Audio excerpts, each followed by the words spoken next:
Assalomu alaykum, hurmatli hamkor uy-joy savdo kuzatuvchilari. Emirates ro'parasi festivalda oldi. Haligi Akkomskiy dom deymiz. Mana chiroyli temir eshik. O'zi ham qalinligi ham konkretniy ekan. Kirganimizda mana bu kadastrga kirizgan ekan. Alohida yana koridorcha qilib, mana nimasini ham, svetini ham 220 volt konkretda bo'lib turadi. Mana bu yana kirish eshigi shu yerdan bo'lgan, tashqariga qilgan ekan. Mana prixoshka, aynalasiga eshik. 4 etajli edi.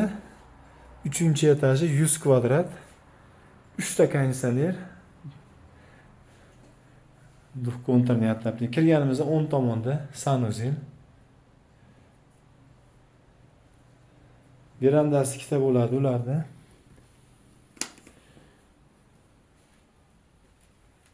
Pollar parket polностью. Ikkinchi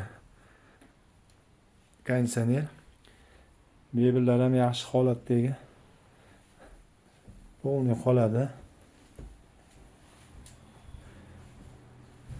Kirganimizda chap tomonda kladovka kattagina. Yana kiyim ilgani. Ro'parada zal ekan. Mebellar tilizada olib chiqar ekan. Yaxki mebellar qolar ekan.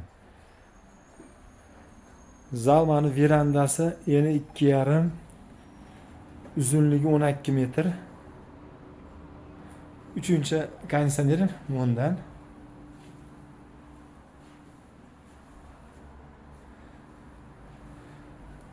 Xolodilnikni olib ketar ekan.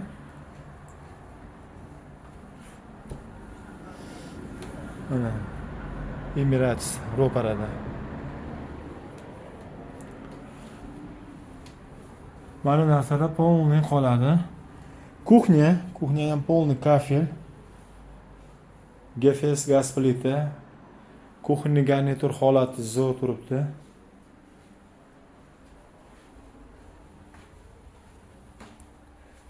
Bu zaldan kirganimizda ro'parada kladovka ekan.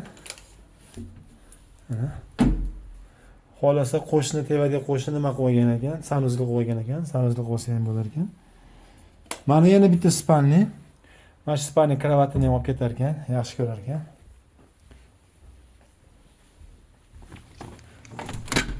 Mana ikkinchi nimasi mana. Verandasi. Закрытый двор.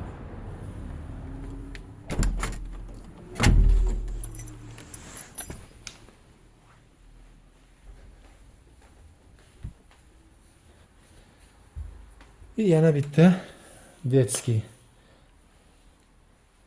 Nimaga chiqsa bo'ladi verandagi.